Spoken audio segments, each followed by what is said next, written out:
I am Ferdinand Marcos, and I am the President of the Republic of the Philippines. I stand today on behalf of 110 million Filipinos. Hello universe, it's me again. Shout out sa inyo mga kababayan. But anyway, meron tayong upload videos update. Si Pangulong Marcos Jr., mayroon siyang isiniwalat, no? Tungkol dito sa past administration, which is ang dating Pangulong Duterte, no? So, alam nyo ito, si PBBM, pag nagsalita ito mga kababayan, talagang masasabi natin 101% may katotohanan. Dahil ang Pangulo, napakamaingat yan sa bawat sinasabi niya. Alam niya kung ano ang tama o ano ang mali. Siyempre, ang katotohanan lagi ang kanyang sinasambit, no? So, dahil dito sa issue ng flood control, mga kababayan, may pasabog ang Pangulo, mga kababayan. Ikinakagulat ng lahat, di ba? At tama din yung mga haka-haka nyo, no? Itong issue ng flood control, corruption, panahon pa ng past administration. Pero sinabi din ng Pangulong Marcos Jr., 2003 pa ang corruption sa bansang Pilipinas. Di lalong lumala nung panahon ni Digong na talagang talamak ang korupsyon. Di ba sinasabi ko sa inyo, si DepEd Secretary Briones, anong charge? Graft. Si Cusi ng DOE, anong charge? Graft. You see, mga bes? Si Doki ng DOH, Mr. Lau, anong charge? Graft. Ang daming nawalang pera, parmali 11 billion. Kaya, ang Pangulo, alam na alam niya po. Kasi alam nyo ito, Pangulo ito, kaya malakas ang intel nito, magaling. Mabuti nga, hindi niya binanggit yung yung 1 billion na naiwan sa palasyo nung nag-change sila ng admin ni dating Pangulong Digong. Di ba? Ang dami, nako, mga kababayan, sa totoo lang, kahit hindi ko alam, hindi ko nakikita, pero maraming alam si Pangulong Marcos Jr. Hindi lang po nagsasalita ito alam nyo naman ito, ayaw niya ng away, di ba? Pero dito sa podcast niya, no? Ay talaga naman may pasabog, mga bes. Ay naku po, ito po kung ano po ang nangyari ng past administration, kung bakit naging talamak ang korupsyon. Ito simple lang ito, pero panoorin nyo ng buo, mga kababayan, itong interview niya sa podcast niyang bago. Sabi niya dito, I was shocked because that is the standard procedure. OMGos. Ikinagulat ni President Bongbong Marcos nang malamang hindi umano sinunod ng administrasyon ni dating Pangulong Rodrigo Duterte ang umiiral na sistema para maiwasan ang anumang korupsyon sa pondo para sa government projects. Ayan hindi po basta-basta magsalita ang Pangulo. Pangulo ng bansa po yan. Kaya credible lahat ang sinasabi niya.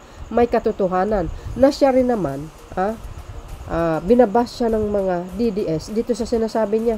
Siyempre, mga DDS yun Kailangan nila ipagtanggol yung puon nila. Para sa kanila, lahat tama ang ginagawa ni Digong. Pero hindi nila nakikita kung bakit nakulong si Digong. Di ba? Tuloy. Kapag nakitang hindi maganda at hindi tama ang ginagawang proyekto, hindi pipirmahan ang acceptance. Kapag hindi pinirmahan ang acceptance ng local government, hindi mababayaran ng kontraktor. Tama. Yung ang sistema noon saad ng Pangulo sa kanyang BBM podcast. Yun ang problema. Di ba? Kaya minsan nanonood tayo sa mga flood control na substandard. Minsan sabi ng mga LGUs, bakit kaya hindi naman wala naman abiso sa amin? Yun pala yun, mga bes. Kaya pala, talamak ang korupsyon, talagang talamak din ang kickback. Yung komisyon pa nila. Grabe. Yun pala yun. Sabi pa dito, we last administration have violated the rules. Those rules exist. Giit pa niya. Oh my goodness, mga bes. Diba nilabag? Kung ano po ang rules. Yun ang problema kay Digong. Ano bang sinasabi ko? Dapat kasi sa isang Pangulo, maging maingat pagdating sa mga big projects. Kasi big projects yan Hindi mo alam ang mga kasabwat dyan. Ayun, nagganda totoo nga. Kaya kung bakit ang Pangulo umiikot, nag-i-inspect sa iba't ibang lugar. yun naman talaga ang nararapat.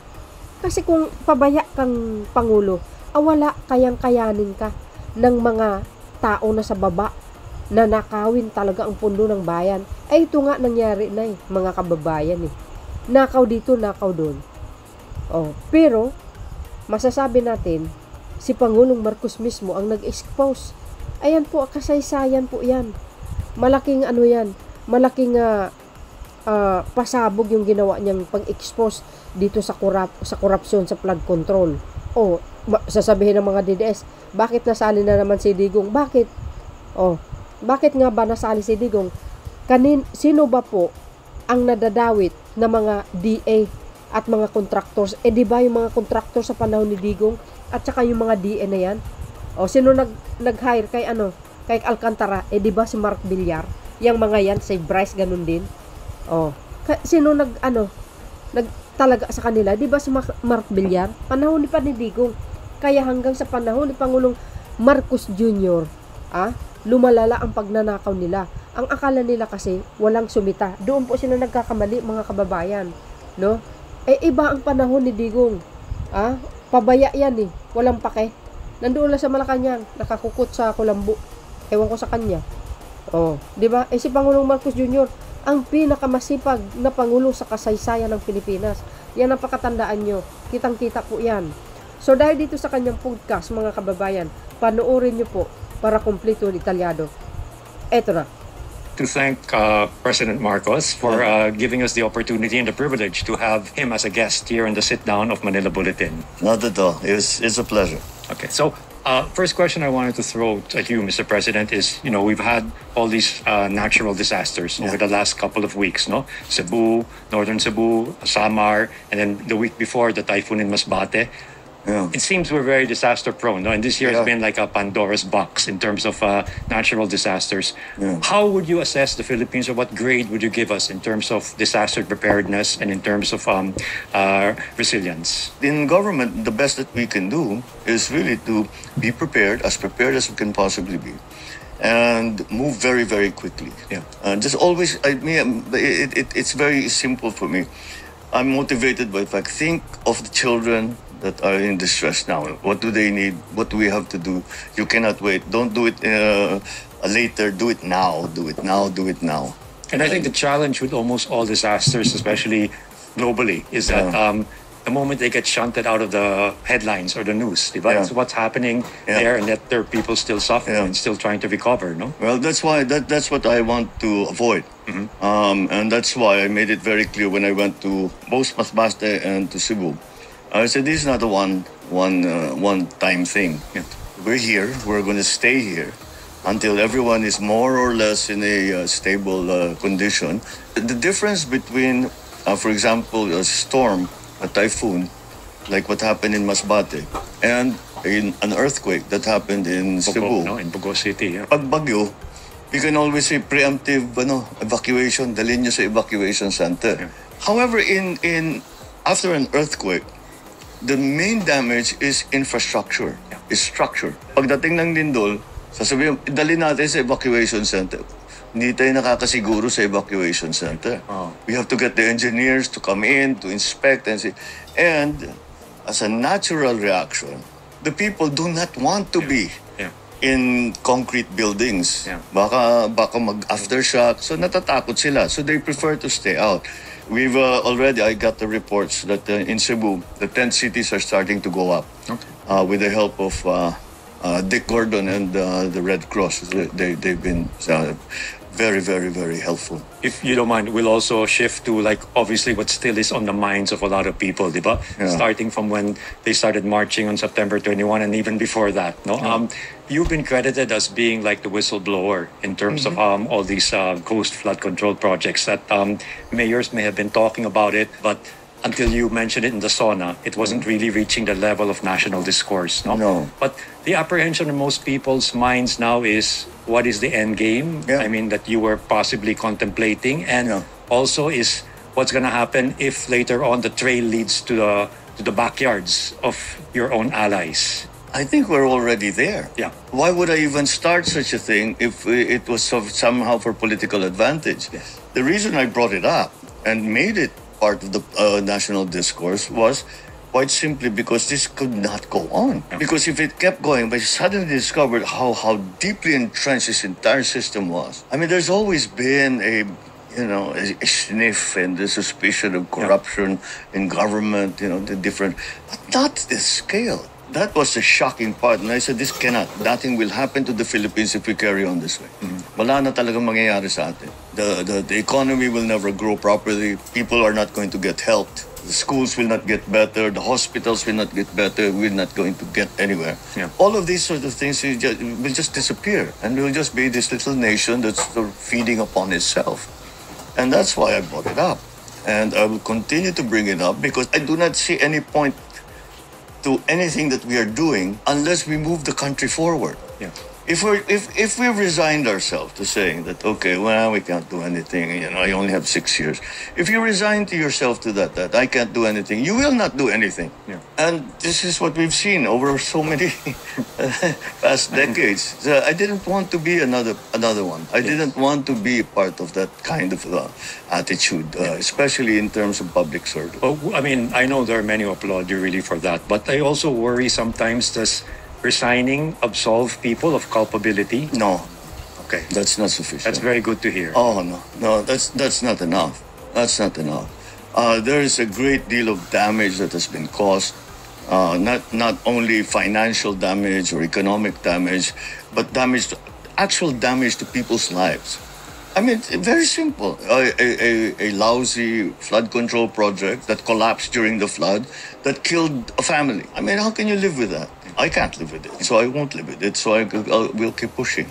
So you've also recently ordered the realignment of about 255 billion pesos from DPWH flood control projects, quotation marks, to other possible venues where it would be spent. No, can you sort of like talk about where you want to prioritize now? This 255.5 billion is basically because of the no flood control projects for 2026. Okay. So that's where we got that number. Yeah. It does not mean that we have given up completely on infrastructure. Yeah. Because we cannot.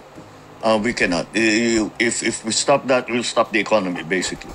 DepEd, for classrooms specifically, we are going to put 26 billion for Department of Health, 29 billion for medical assistance, yung MAIP, and then the completion of all the other hospitals, the specialty hospitals that we were talking about. PhilHealth, 60 billion to increase the number of coverage, the extent of coverage. 39 billion plus will be going to the Department of Agriculture. You vow that every centavo of public funds will benefit Filipinos, no? But what concrete mechanisms are now being placed so that future budgets are free of these insertions and these anomalies? Is blockchain and AI one of the solutions to create that transparency? Well, I haven't seen any AI that's specifically geared towards that. Blockchain is something that could work. Okay. However, what has happened has been that we have violated the rules.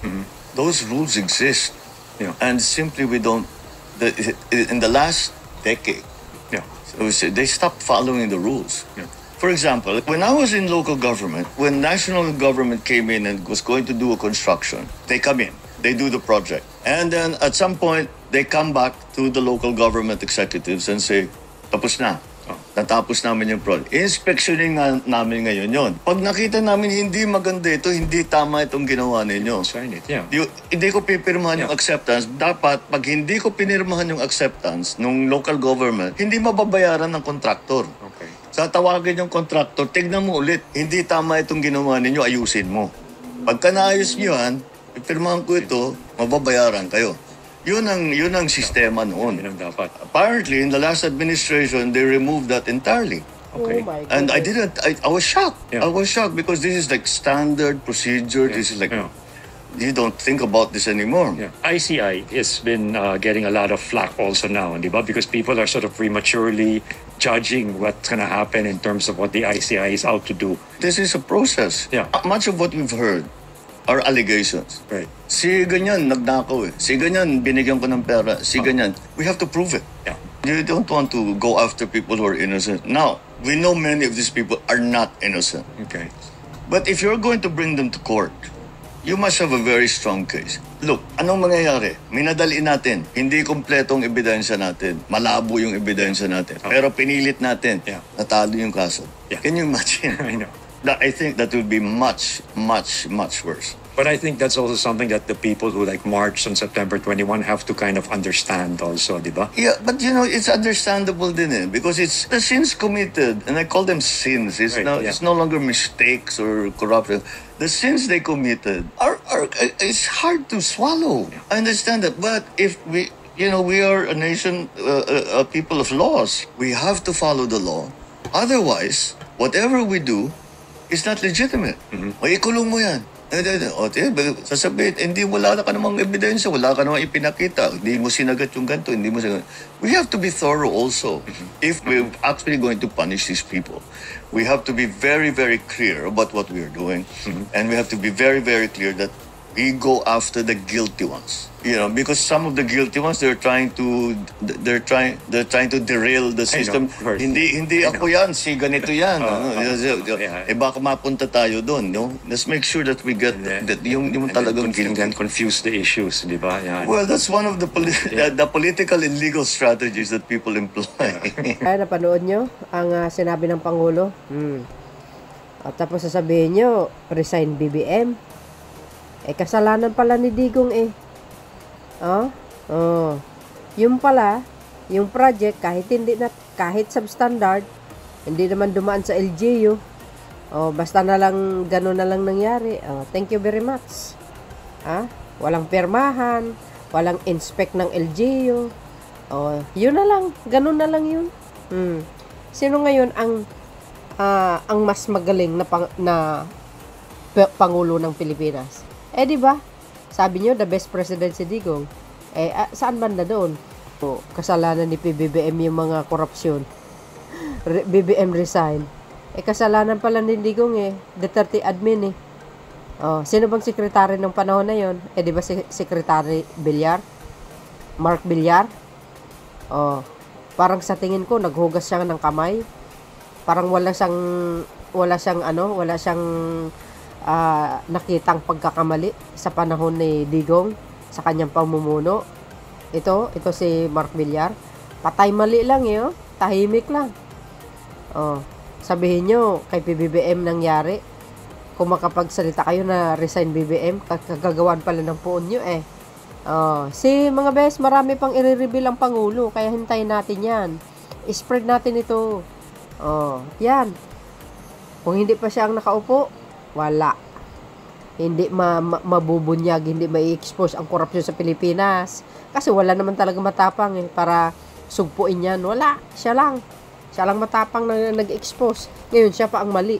Siya pa ang may kasalanan. Hindi kayo naloka. Pero hindi nyo kaya si PBBM. Maniwala kayo sa akin. Yan pa.